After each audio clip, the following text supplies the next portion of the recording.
¡Hola, familia! ¡Hey! ¿Llegaste? ¡Sí! ¡Celebremos!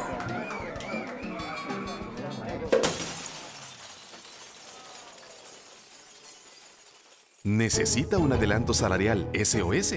Si recibe su salario con Davivienda, adelántelo en cualquier momento desde la app Davivienda El Salvador. Así de fácil. Davivienda. Ahí en 2009 comienza una ola más fuerte de persecución, de amenazas y de muerte. Acá en Cabañas se sembró mucha zozobra en contra de quienes defendíamos el territorio. Entre el año 2008 y el 2010, Marcelo Rivera, Dora Sorto y Ramiro Rivera fueron asesinados en el departamento de Cabañas, al norte de El Salvador. Los crímenes de estos tres defensores que lucharon contra la minería metálica en su territorio siguen impunes y sus familias esperan justicia. En el caso de Marcelo Rivera se logró condenar a algunos de los hechores materiales, pero nunca a los hechores intelectuales. En el caso de Ramiro y de Dora, estos crímenes han quedado totalmente en la impunidad y en pleno año 2018 podemos decir que la justicia ha brillado por su ausencia en estos casos. Y ese mismo año fue un año muy duro para Radio Victoria en torno al tema de amenazas, en torno al tema de persecución. Recibíamos muchas cartas amenazándonos, correos electrónicos, recibíamos mensajes de texto, nos llamaban por teléfono diciéndonos que nos calláramos y que no habláramos en contra de las empresas mineras. Los ríos Los Pueblos y Copinolapa unen sus cauces en el trifinio de Sensuntepeque, Hilo Vasco y San Isidro. Estuvieron bajo la amenaza de la minería metálica hace más de 10 años, cuando empresas mineras iniciaron la exploración y explotación de la mina de oro y plata El Dorado en San Isidro Cabañas. Esta mina ya había sido intervenida de forma artesanal décadas atrás. Bueno, la lucha contra la minería metálica en El Salvador empezó hace aproximadamente unos 12 años. Comenzamos a informarnos y luego pues trasladamos esta información a las comunidades porque claro, era una preocupación que surge de las comunidades, ¿verdad? Ya el tema era una realidad en las comunidades, las empresas, la empresa Pacific Rim estaba ya casi 10 años de estar explorando en el territorio, porque claro, en este esfuerzo se fue sumando la iglesia, se fue sumando la procuraduría, se fueron sumando agencias de cooperación como Oxfam, por ejemplo. Las mujeres tomaron un rol protagónico en el municipio de San Isidro. Cuando íbamos a las actividades, usted veía la gran cantidad de mujeres participando. Eso también permitía que sus compañeros o sus esposos, sus familiares participaran en las actividades. En 2017, El Salvador se convirtió en el único país en el mundo que prohíbe con una ley especial la minería metálica, tanto a cielo abierto, subterránea y artesanal. Se estima que la explotación minera consume un promedio de 3.700 litros de agua para procesar una onza de oro. Estudios estimaron que en El Dorado se consumirían alrededor de 330.302 millones de litros de agua por año. Comenzaron a hacer una cantidad de perforaciones de las cuales sacaban muestras que a ellos les interesaban. Dichas perforaciones nos afectaron directamente nuestro nacimiento de agua, un nacimiento que abastecía a unas 25, 30 familias de aquí del mismo caserío de nosotros.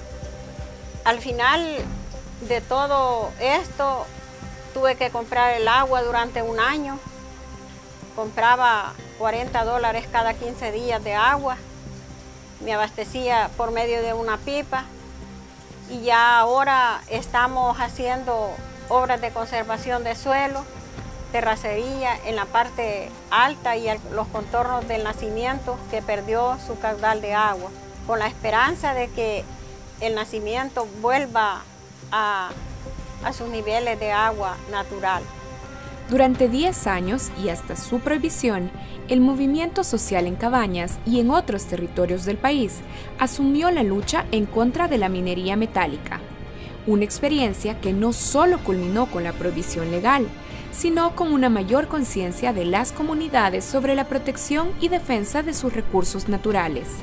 Una de las primeras razones por las cuales emprendimos esta lucha fue porque sabíamos que teníamos problemas de agua muy sentidos en las comunidades. Nos dimos cuenta de que la minería era una industria, de que utilizaría cantidades exageradas de agua. Mientras que las comunidades permanecíamos con escasez de agua, las empresas iban a tener agua abundante para su producción del oro. En esos años, la conciencia que se creó en torno a la defensa de este vital líquido para la vida fue creciendo significativamente en las comunidades. Y nos propusimos en aquel momento alcanzar la prohibición de la minería metálica bajo una ley. Esto fue un objetivo primordial con la que arrancó esta lucha, ¿verdad? Dijimos, para la defensa del agua necesitamos acá que haya una ley que prohíba la minería metálica. Como parte de su lucha, las comunidades han venido impulsando el desarrollo económico de su entorno a través de actividades productivas más sustentables que sean alternativas a la minería, así como el uso de estrategias del arte y la cultura para empoderar a las comunidades en la defensa de sus derechos. Porque tengo que luchar no solamente por mí, sino por mi familia, por la gente que conozco de este departamento y que sé que cada día se las ingenia para poder obtener un cántaro de agua. Entonces, la lucha va a continuar sin duda alguna por este tema del derecho humano al agua y en defensa de nuestros territorios.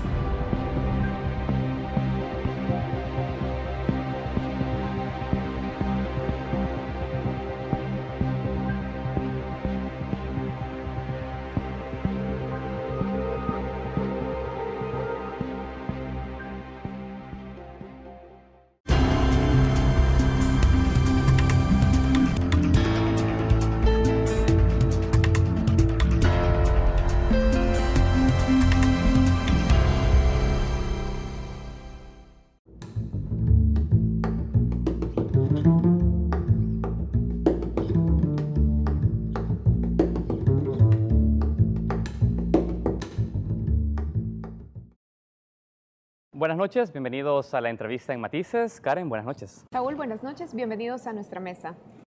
Esta noche continuamos con el ciclo de entrevistas políticas en el contexto de la cobertura electoral para las elecciones presidenciales de 2019. Karen, es importante también recordar que hemos ya iniciado nosotros una cobertura electoral que en redes sociales pueden seguir a través del hashtag, la etiqueta Vota con Criterio. Durante las próximas semanas y meses nosotros estaremos emitiendo contenido relacionado a la elección que genere datos, análisis y también todo tipo de información que contribuya a un voto con criterio para las personas.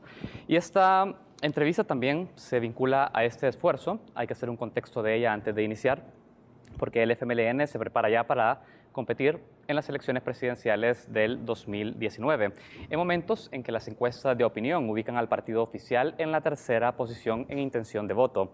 Las proyecciones indican que si las elecciones fueran este día, Karen, el FMLN quedaría sin posibilidad de llegar a la presidencia, debiendo considerar una alianza en la segunda vuelta.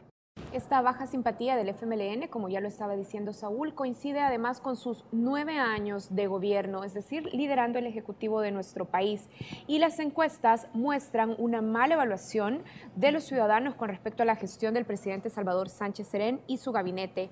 De hecho, el 77% de los encuestados en el reciente sondeo CIOPS-UTEC destaca que el gobierno no ha cumplido con sus promesas. Por eso hoy nos preguntamos qué posibilidades tiene el FMLN ante este escenario, cómo interpreta este panorama y cuáles son las vías propuestas para que a 4 meses de esta elección pueda revertir la opinión ciudadana y ser un partido competitivo. Para analizar estos y otros temas de la campaña, damos la bienvenida a este espacio de entrevista a Karina Sosa, candidata a la vicepresidencia del FMLN. Karina, bienvenida. Gracias, Saúl, gracias, Karen, por haberme invitado y permitirme dirigirme esta noche a la población salvadoreña que está muy pendiente de su programa. Un saludo a todos los que están sintonizándonos. Queremos iniciar esta entrevista justamente yendo a los resultados de las últimas encuestas. Y es que además de lo que ya estábamos mencionando en la introducción, que el gobierno del FMLN sale mal evaluado por los ciudadanos, los resultados también ubican a Gana y Arena en la cabeza de las simpatías electorales y el FMLN cae a una tercera posición. Esta, Karina, es una situación inédita desde la firma de los acuerdos de paz. Así es que el FMLN parece que se está quedando fuera de las posibilidades de disputar la silla presidencial. Y en la reciente encuesta de la UTEC, el 73% de los consultados expresa desacuerdo con la forma de gobernar del presidente Salvador Sánchez Serén y un 56.1% destaca que ninguno de los últimos 2 gobiernos ha realizado una gestión para solventar los problemas del país. ¿Cuáles considera usted que son los principales errores de la gestión de gobierno tanto del expresidente Funes como del actual presidente Salvador Sánchez Serén que ahora le pasan factura a su campaña? Bueno, definitivamente debo decirle que no es sencillo el momento que estamos viviendo. Sin embargo, contrasta, y se lo digo con total franqueza a ustedes dos y a quienes nos están sintonizando, contrasta con lo que nos vamos encontrando en el camino. Y definitivamente de algo que yo les puedo decir, sí doy fe, porque me lo ha dicho la gente a mí, y porque a la hora de hacer cuestionamientos, justamente en el sentido que va en la encuesta, de que no hemos hecho nada, cuando uno empieza a citarle las cosas que ha hecho y a preguntarle a dónde vive y si tiene subsidio a la energía eléctrica, si es agricultor y tiene paquete agrícola, algunas de esas personas que muestran ese malestar de no ver los beneficios de un gobierno del FMLN, cuando yo platico con ellos en este caminar que llevamos con Hugo, me encuentro que sí reciben beneficios, pero no lo saben interpretar como algo que va al encuentro de las necesidades que tienen. Y más allá de las encuestas, hay hechos objetivos. Por ejemplo, los resultados de las pasadas elecciones legislativas y municipales en el plano legislativo, como usted está diciendo, puede ser que las personas sientan que han recibido algún tipo de beneficios, pero lo cierto es que en las urnas el FMLN perdió apoyos y perdió importante capacidad en la Asamblea Legislativa. Definitivamente, y debo decirle que esto lo vemos Hugo y yo con madurez. Y el 4 de marzo lo hemos asimilado como un llamado de atención de la población. Mire, decir que es el peor momento del FMLN es algo que yo lo dejaría con un interrogante, porque el FMLN viene de momentos muy difíciles. Para el FMLN no ha sido fácil incursionar en la política ni mantenerse en la política. Recuerden que cuando nosotros nacemos, no nacemos como un partido político, sino como un movimiento. Posteriormente, un movimiento que lucha justamente por reivindicar derechos de la población. Posteriormente llegamos a ser un partido político. Recuerdo yo las primeras legislaturas en la Asamblea Legislativa. Era complejo. Es el escenario que ahora tenemos. Karina, es importante... Una mayoría de derecha versus una minoría de izquierda. Y sin embargo, para terminar la idea, hemos venido promoviendo iniciativas, promoviendo consensos para lograr tener resultados a beneficio de la población. Hay un aspecto, y por eso nosotros citamos la opinión que tienen los ciudadanos respecto al desempeño de las últimas 2 gestiones del FMLN, porque no son porcentajes menores e incluso es una coincidencia en diferentes sondeos de opinión pública una nota baja por parte de la presidencia de Sánchez Serén. Esto también pone a una situación de bastante autocrítica al partido para saber qué fue lo que falló a nivel de gestión pública, y esa es la pregunta que hacíamos originalmente.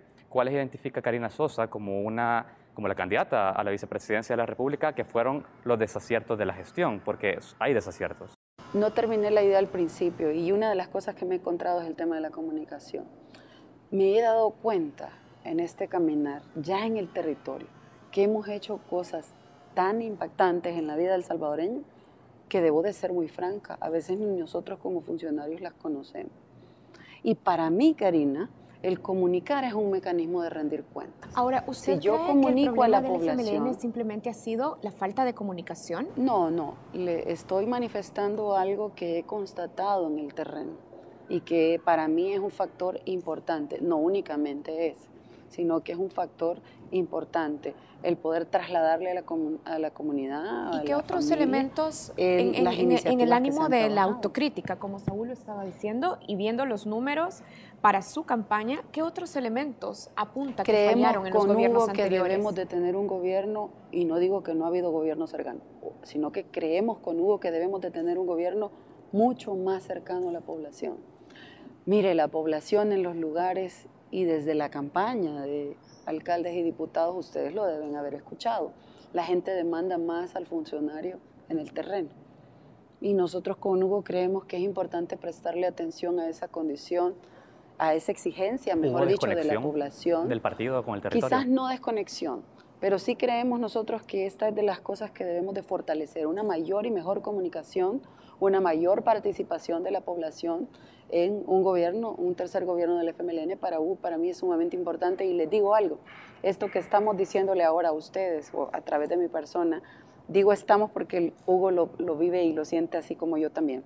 Se lo hemos dicho a la comunidad y la gente lo recibe bien, porque es justamente lo que piden. Es mentira que la gente quiere un funcionario de teléfono.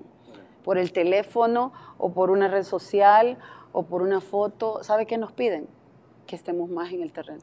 Y él y yo creemos que es una de las cosas que debemos de fortalecer. Y vamos a hablar y ahorita prestarle mismo, atención a la población salvadoreña para ir a eso. De la conexión, Karina, con el territorio también es poder atender política social. Y hay una situación de un contexto económico que va a ser complicado para el próximo gobierno. De hecho, ya el presupuesto 2019 contempla un déficit del 3.7% respecto al Producto Interno Bruto. Y nos recuerda que en El Salvador aún hay un camino que recorrer para generar mayores ingresos y poder atender el financiamiento de la política pública. Sobre esto, hace unas semanas tuvimos en esta entrevista a la diputada de su partido político y presidenta de la Comisión de Hacienda, Yancy Urbina, y ella nos dijo en esa ocasión que la reforma fiscal no era la vía en ese momento para aumentar los ingresos, sino el combate a la evasión. Su respuesta a nosotros nos dejó la interrogante si es que el FMLN ya renunció a impulsar una reforma fiscal progresiva que incremente la cantidad de ingresos tal como originalmente eso ha sido prevista dentro del proyecto del FMLN. ¿Ha abandonado esa idea el partido? Fíjese que con Hugo estamos pensando en la importancia de revisar el tema de la renegociación de la deuda. Debo plantearle que el presupuesto que ha sido presentado para el próximo año tiene aproximadamente 6.700 millones, de los cuales tiene un incremento de cerca de 1.200. 800 son para el pago de compromisos que no han sido asumidos hasta que ahora está gobernando el FMLN, sino que son compromisos históricos que incluso nos dan una proyección de deuda y de pagar hasta 30 años más adelante, y esto es algo preocupante. Entonces con Hugo creemos que hay que comprendemos que la renegociación de la deuda es importante, por ejemplo, para disminuir el déficit, pero volvemos a la pregunta, con lo que nos decía la diputada Yancy Urbina la semana pasada, que no ven que una reforma fiscal que incremente impuestos es el camino ideal. ¿Esa es la concepción también de la fórmula? Le voy a contestar bien claramente para esta pregunta y para el resto de inquietudes que puedan tener relacionadas con lo que se ha hecho y lo que se va a hacer. Para Hugo y para mí, lo que se ha hecho bien debe seguir haciéndose bien. Y nos hemos ido a cada municipio, que por cierto ya tenemos más de 224 visitas en el territorio. Se imagina, es algo maratónico, pero ha sido muy valioso para nosotros. En cada lugar nos hemos comprometido a esto que ahora se los comunico a quienes nos ven a través de ustedes. Lo que se ha hecho bien se va a seguir haciendo. ¿Y la reforma fiscal? Y lo que se ha hecho mal se va a modificar. Y lo que haya que cambiar, se va a cambiar. ¿La reforma fiscal cómo entra dentro de este esquema donde usted dice que las cosas que se han hecho bien se van a mantener? Lo que es que aplica mi respuesta para todas las acciones del Estado. Pero no da una respuesta concreta. Creemos que debemos de fortalecer lo bueno, mejorar lo que se tenga que mejorar, y si ahí va ese tema, pues puede ser parte de las discusiones que vamos a tener. ¿Cómo incrementarán los ingresos del Estado para cumplir sus promesas de campaña? Estamos hablando de renegociar una deuda. Estamos hablando de hacer una revisión profunda, pero también le voy a decir algo, no podemos ignorar usted, Saúl, y la gente que nos está viendo pagan IVA, pagan impuestos, pagan FOBIAL. Hay mucha gente en este país que no lo hace, y eso indigna, molesta. Creemos firmemente con Hugo que debemos de ser parejos. Si ustedes pagan IVA, y quienes nos están viendo, y quienes van, como decimos en buen salvadoreño, coyol comido, coyol quebrado, coyol comido, también tienen que pagar la gente que no está pagando a este nivel, y que cuando, por ejemplo, hacen proyecciones de instalar una empresa, planifican el pago de unos impuestos. y por qué a la hora de ya estarla implementando no se cumple. De acuerdo. El país deja de percibir muchos miles de dólares por esto, y este es un tema que también yo creemos que debe de tomarse en consideración, porque permitiría oxigenar las arcas del Estado. Su partido ha gobernado durante 9 años, Karina, y no hemos visto una respuesta mucho más contundente para combatir el tema de la evasión. Es decir, usted lo está planteando como que si fuera una situación nueva que atender para un partido que ya tuvo 9 años la posibilidad de poder revertir el combate a la evasión y dejar de pasar de la discusión de cómo aumentar ingresos para cómo hacemos un esquema tributario más progresivo. O sea, hemos tenido 2 periodos como FMLN en el gobierno y hemos tenido 2 programas de gobierno. Y no digo que nuestra visión de país cambie, sino la forma de hacer abordaje de las problemáticas del país tiene énfasis diferentes. 2 programas de gobierno y ahora vamos con un tercero. ¿No ha habido continuidad en esos programas de gobierno? Ha habido, pero ha habido innovaciones. Y Hugo y yo creemos que es importante hacer una revisión del camino que ya se ha transcurrido, de lo que falta por hacer. Y creemos que es importante aplicar eso que les estoy mencionando.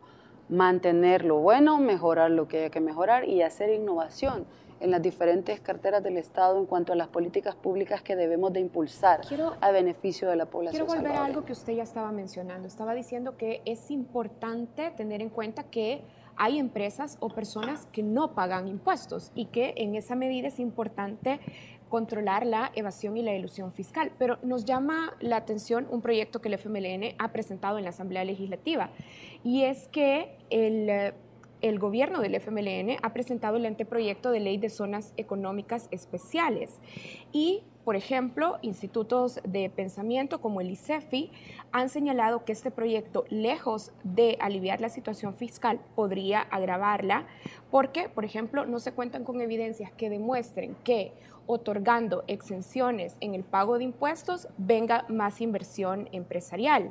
Pero además el anteproyecto dice que podría perdonar el pago de impuestos a empresas permanentemente.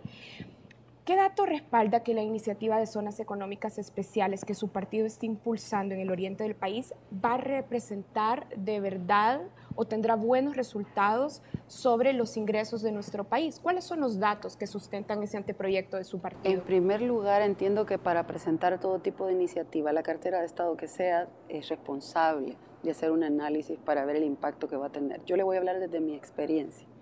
La zona oriental, por el conocimiento que tengo en la Comisión de Relaciones Exteriores y además por el acercamiento que he tenido con la comunidad migrante, me he dado cuenta que el mayor flujo migratorio de El Salvador históricamente ha salido de esa zona. Es una zona que ha estado deprimida, que se han procurado generar oportunidades, pero que no han sido lo suficiente como para poder hacer que la población siga quedándose aquí. Claro, no es la única causa, porque también están otras y una muy importante es la reunificación familiar, que casi nadie habla de esto y que no la podemos ¿Hay datos que respalden que es importante? Por supuesto, le estoy mencionando, es necesario generar oportunidades y es importante generarlas en esos 26 municipios que por el momento se han identificado. La intención es reavivar esa zona y la gente a uno en los lugares le pide oportunidades de empleo, oportunidades de estudio, y creemos que es importante buscar la forma de generar esas oportunidades. ¿Usted cree, como candidata a la vicepresidencia, que el camino ideal para generar esas oportunidades de desarrollo en los territorios pasa por ofrecer a las empresas exenciones de impuestos? No es la única forma, pero debo decirle algo que se me escapó en la idea anterior porque hay bastantes preguntas al respecto, y es el hecho de que no es una ley no es un proyecto perfecto. Se ha introducido en la Asamblea Legislativa justamente para generar un debate. ¿Pero por qué hemos expresado como grupo parlamentario, es iniciativa de gobierno, y aunque somos del partido de gobierno, hemos expresado como grupo parlamentario el deseo de mejorar y modificar algunos contenidos, y sobre todo la apertura que tenemos a pesar de ser el partido de gobierno. ¿Hubo consulta por parte del gobierno a la fracción para la esa redacción de propuesta? esa propuesta? Es que independientemente de la iniciativa que tenga el gobierno, la fracción no está... Pero tendría que haber compatibilidad. Pero la fracción no puede ser política. un apéndice. Mire, le voy a decir, yo he sido presidenta y sigo siendo todavía presidenta de la Comisión de Relaciones Exteriores y no he sido pasapapeles del gobierno. Pero tiene que lo haber que una llega del compatibilidad gobierno de visión política. Pues claro, pero lo que llega y hay que mejorar, se mejora en la comisión y se toman acuerdos y se sale en función del país. Y esta ley no es la excepción. Nosotros tenemos una posición que puede ser mejorada, que hay que escuchar a los diferentes sectores para mejorarla. Además, nunca hemos estado pensando que se va a sacar con 23 votos, por favor. Tenemos 23 votos en la Asamblea Legislativa. Muy bien. Es algo que va a generar un debate. Y esto pasa por cualquier otra iniciativa que llegue, porque quien tiene la mayoría ahorita son todos los partidos. Vamos a hacer una pausa. Entonces, ¿usted no está de acuerdo al 100% con el proyecto, con el anteproyecto de zonas económicas especiales que ha presentado su partido? Lo que yo decía es que como fracción, y ahí somos muchos y muchas, por cierto muchas, somos más mujeres que hombres, hemos tomado esa posición de que es importante revisarlo y mejorarlo y atender las opiniones que tenga la comunidad y la población para que salga una iniciativa que genere el impacto esperado, con el cual yo estoy de acuerdo y comparto que debemos de transformar la zona oriental de El Salvador generando más oportunidades. Vamos a hacer una pausa en esta entrevista, enseguida volvemos con más de la entrevista con Karina Sosa.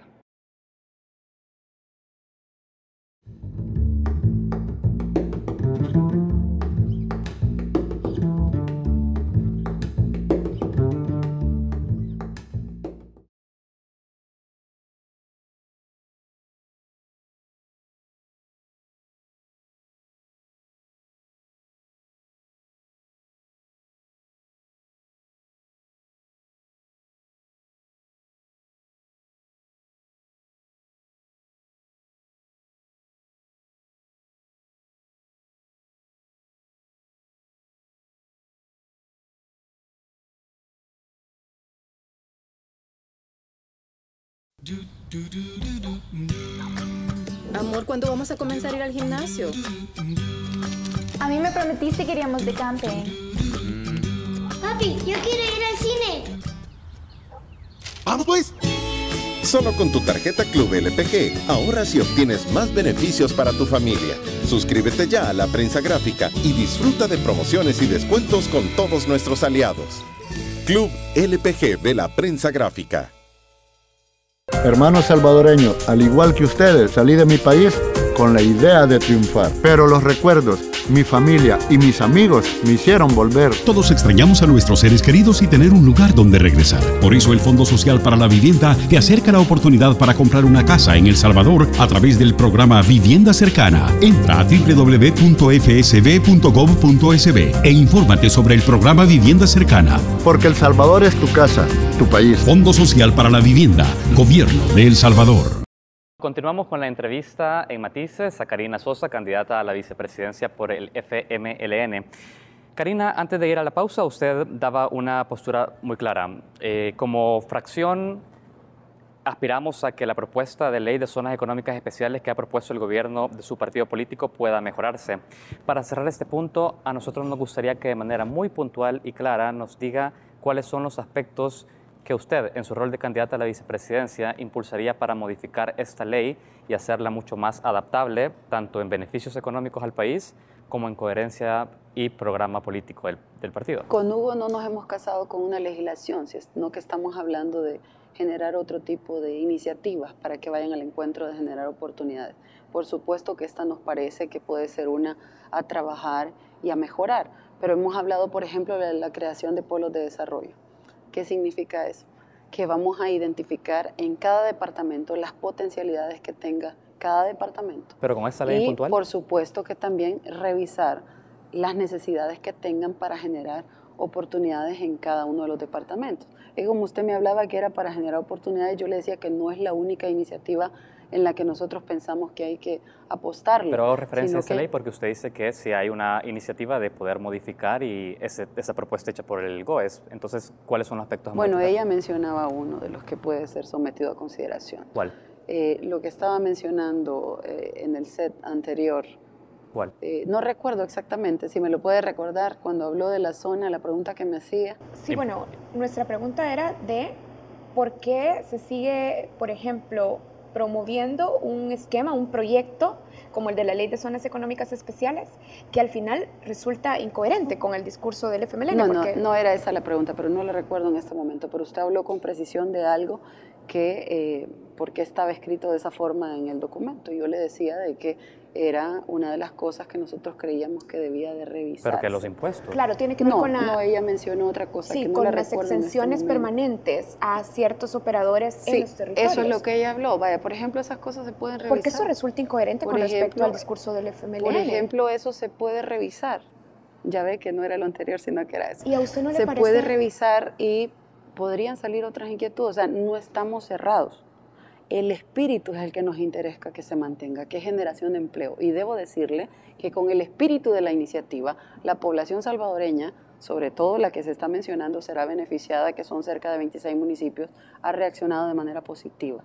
Y como le repito, no es perfecto el proyecto. Se ha generado para que, o se ha presentado, mejor dicho, para que genere un debate, pero que cumpla con el fin que se está impulsando, generación de empleo. Eso es lo que más nos pide la población salvadoreña y creemos que es importante facilitarle lo que está pidiendo la población. Bien, queremos cambiar de tema porque usted es diputada todavía en la Asamblea Legislativa y lo lleva a la par de su candidatura a la vicepresidencia. Hablemos un poco sobre los retrasos en la elección de magistrados a la Corte Suprema de Justicia y en particular sobre el asunto de la independencia y la idoneidad de quienes lleguen a la Corte Suprema de Justicia.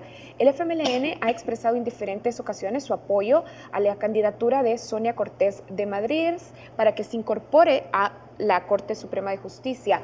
Meses atrás, el panel independiente de expertos convocado por organizaciones de la sociedad civil internacional como WOLA, CEGIL y la Fundación para el Debido Proceso recomendaron a la Asamblea Legislativa descartar a Sonia Cortés de Madrid justamente porque no se podía acreditar que cumpliera con el criterio de moralidad notoria.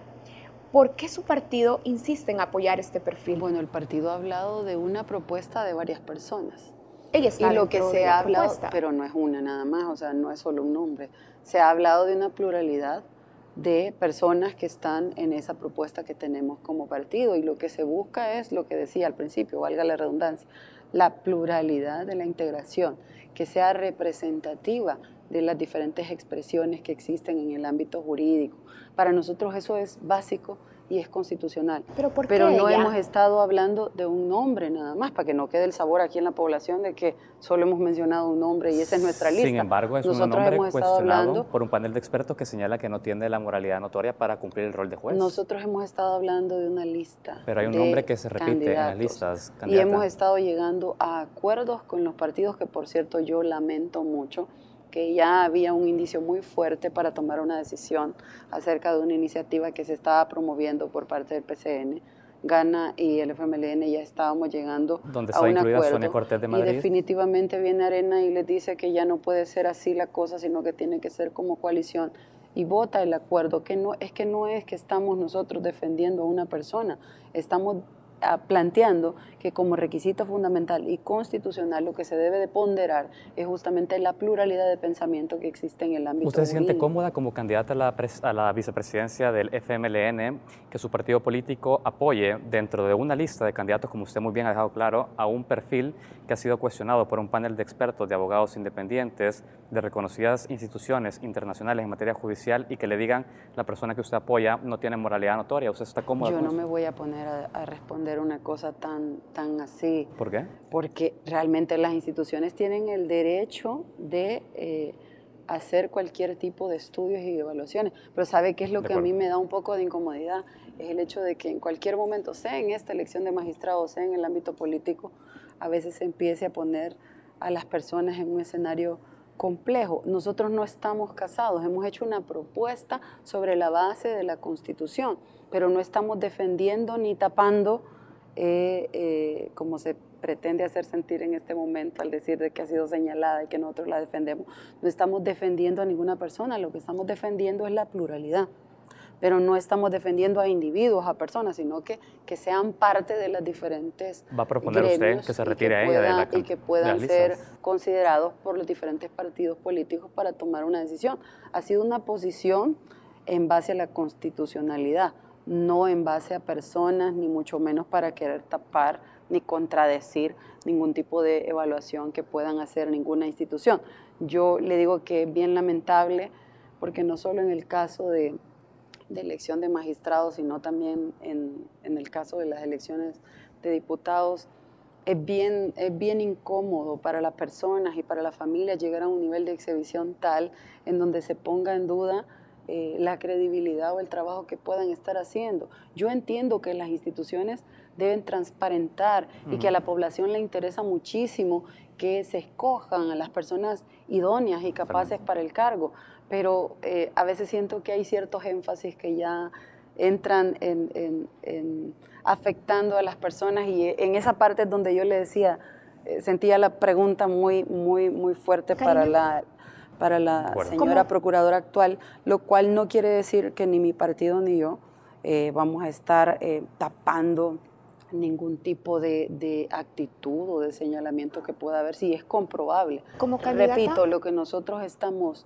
planteando es que se cumpla con la Constitución, que exista una pluralidad en el involucramiento de quienes serán candidatos, y por supuesto que la sala de la Constitucional para el FMLN, para mí como candidato y también para Hugo, no es cualquier cosa, y ya sabemos cómo ha incidido y es la sala de la Constitucional que acompañará al próximo Vamos a cambiar de gobierno. tema, candidata, y vamos a hablar de la política internacional. Exactamente, porque queremos conocer su opinión también como candidata del partido del FMLN sobre lo que está pasando en Nicaragua.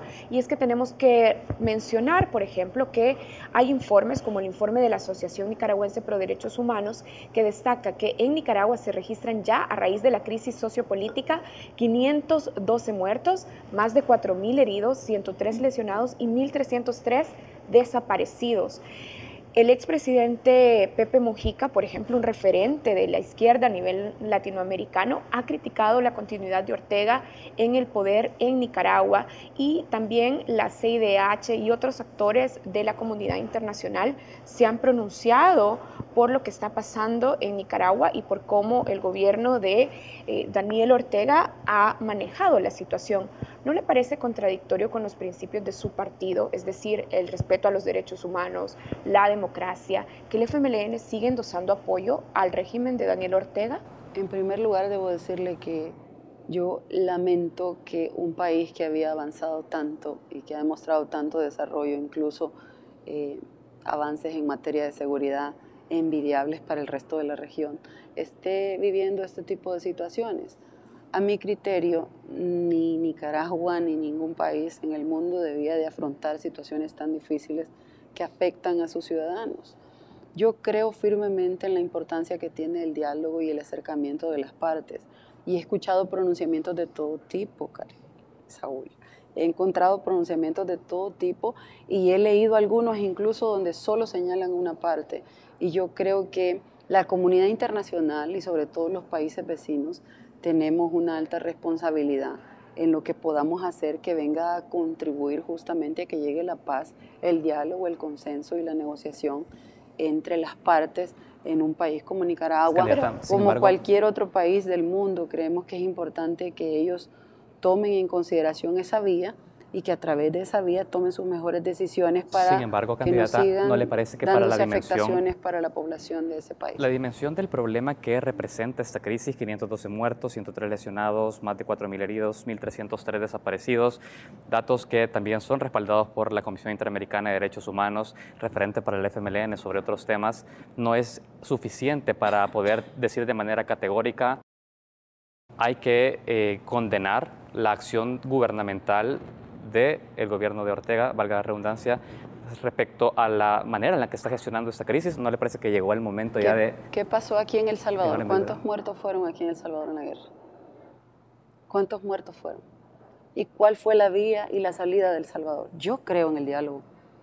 Fueron mucho más. Yo no estoy reduciendo a nada la cifra de muertos. Para nada, en absoluto. Para mí no debería de morir ni una persona en ningún país a causa de la violencia. Pero yo, Karina, creo en la vía del diálogo. El Salvador es un referente importante que le da ejemplo al mundo de que sí se puede salir a través del diálogo, la negociación y la toma de acuerdos.